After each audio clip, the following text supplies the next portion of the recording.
Hello விவாஸ். நீங்க கேட்டுட்டு இருக்கிறது ரிவ்யூ. நான் தான் உங்க வீரு. நாம இன்னைக்குள்ள பார்க்க போறது மார்க்கோ 1 2024லேருந்து ரிலீஸ் ஆன ஒரு மலையாள மூவி எப்படி இருக்கு அப்படிங்கிறத அந்த உள்ள பார்க்க போறோம். இது ஒரு எபிக் ஆக்ஷன் த்ரில்லர் டிராமா அப்படின்னே சொடை பண்ண அண்ட் இந்த படத்தை பொறுத்தளவுக்கு ஒரு எதிர்பாராத ஒரு மலையாள படம் அப்படின்னு தான் நான் சொல்லுவேன். ஏன்னா மலையாள படம் அப்படின்னாலே என் மைண்ட்ல வந்து ஃபிக்ஸ் ஆனது வந்து ஒரு நல்ல ப்ராப்பரான ஒரு கிரைம் த்ரில்லர் அப்பப்போ வந்து பார்த்தீங்கன்னா இந்த லவ் ட்ராமாஸ்லாம் சூப்பராக எடுப்பாங்க. இது மட்டும் தான் எனக்கு தெரிஞ்ச மலையாள படம். ஆனா இது வந்து ஒரு அடிபொலியான ஒரு ஆக்ஷன் த்ரில்லர் அப்படின்னே சொல்லுவேன். உங்களுக்கு இந்த அனிமல் திரைப்படம், கில் திரைப்படம், இந்த ஹிந்தியில வந்த இந்த 2 ஆக்ஷன் த்ரில்லர் படம் ரொம்ப பிடிக்கும் அப்படின்னா, கண்டிப்பா அந்த வரிசையில வரக்கூடிய ஒரு 3வது படமா, அதை விட ஒரு பெட்டரான படம் அப்படின்னு என்னோட பர்சனல் ஒப்பீனியன்.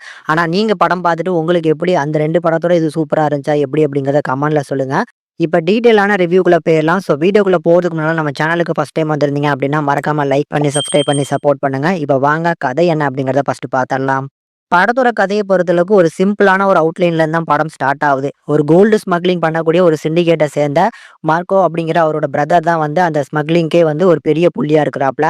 நம்ம மார்க்கோவோட பிரதர் இறந்து போக, இறந்து போனது எப்படி நடந்துச்சு அப்படிங்கிறத தெரிஞ்சுக்கிறதுக்காக ஊருக்கு திரும்பி வரக்கூடிய கதாநாயகன், தான் பிரதருக்கு நடந்த விஷயங்கள தெரிஞ்சுக்க சாதாரண ஒரு இன்வெஸ்டிகேஷன் எப்படி ஆக்ஷனுக்குள்ள என்டர் ஆகுதோ, அதுக்கப்புறம் இந்த படத்தோட பீக் லெவல் அப்படி மாறுது அப்படின்னே சொல்லலாம். ஒரு பயங்கரமான ஒரு டிரான்ஸ்ஃபர்மேஷன் குடுத்துருக்காங்க. சொல்லப்போனா இந்த கதை பார்க்கறதுக்கு ஒரு சிம்பிளான ஒரு அவுட்லைனா இருந்தாலும், இந்த கதைக்கு அவங்க குடுத்திருக்கக்கூடிய ஸ்க்ரீன் பிளே ஒரு ஸ்டைலிஷான ஒரு ஸ்க்ரீன் பிளே அப்படின்னே சொல்லுவேன்.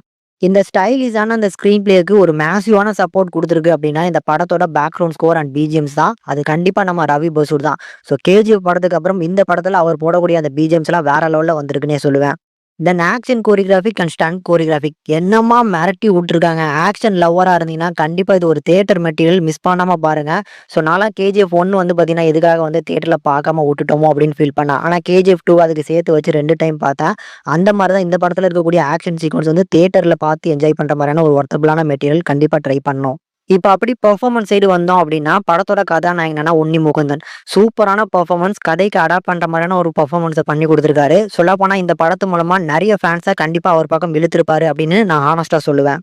இத தாண்டி இந்த படத்துல மத்த சப்போர்ட்டிங் கேரக்டர்ஸா வரக்கூடிய ஒவ்வொருத்தரும் சூப்பரான பெர்ஃபார்மன்ஸ பண்ணி குடுத்திருக்காங்க. இப்ப டைரக்ஷன் வைஸ் இப்ப இவ்வளவும் நல்லா இருக்கு அப்படின்னா, கண்டிப்பா டைரக்டர் அந்த அளவுக்கு எஃபோர்ட் போட்டிருக்கனால தான்.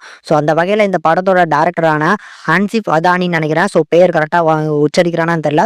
அந்த நபர் சூப்பரான வந்து இம்பாக்ட் இந்த படத்துக்கு அவரோட ரோல் தான் வந்து பார்த்தீங்கன்னா, பெரிய அளவுல இருக்கு. ஏன்னா ரைட்டிங் வைஸ் இந்த படம் அந்த அளவுக்கு டெப்த்தா வந்து கொண்டு வந்திருக்காரு. அண்ட் ஆல்சோ ஸ்க்ரீன் பிளே வைஸும் இந்த அளவுக்கு ஒரு ஸ்டைலிஷான ஸ்க்ரீன் பிளே குடுத்திருக்கனால, கண்டிப்பா இந்த படத்துல இருக்கக்கூடிய ஒவ்வொரு நல்ல விஷயங்களும் அவர போய் தான் சேரணும். ஏன்னா அந்த அளவுக்கு சூப்பரான டைரக்ஷன் பண்ணியிருக்காரு. ஓவராலா பக்காவான தியேட்டர் மெட்டீரியல். ஆனா ஆக்ஷன் லவ்வருக்காக இந்த படம் வந்து செஞ்சு வச்ச மாரி இந்த படத்த எடுத்திருக்கனால, கண்டிப்பா தியேட்டர்ல பார்த்து என்ஜாய் பண்ணுங்க. அந்த பிஜிஎம்ஸ் அந்த சவுண்ட் எஃபெக்ட்ல பார்க்கறது ஒரு தனி ஃபீலு. இந்த படத்த கண்டிப்பா ஃபேமிலியோட பார்க்க முடியாது. ஏன்னா வந்து ரத்தம் தெறிக்க தெறிக்க சம்பவம் பண்ணியிருக்காங்க. அதனால தனியாவே உட்காந்து பார்த்து என்ஜாய் பண்ணுங்க. ஃபைனலா இந்த மார்க்கோ அப்படிங்கிற திரைப்படத்துக்கு நம்ம சேனல்ல கொடுக்கக்கூடிய ரேட்டிங் வந்து 5க்கு 4.4 வரைக்கும் ரேஷியோ குடுத்துருக்கோம். உங்களோட ரேட்டிங் என்ன அப்படின்னு மறக்காம கமெண்ட் செக்ஷன்ல கமெண்ட் பண்ணுங்க. இந்த வீடியோ புடிச்சிருந்தா மறக்காம லைக் பண்ணி, ஷேர் பண்ணி சப்போர்ட் பண்ணுங்க.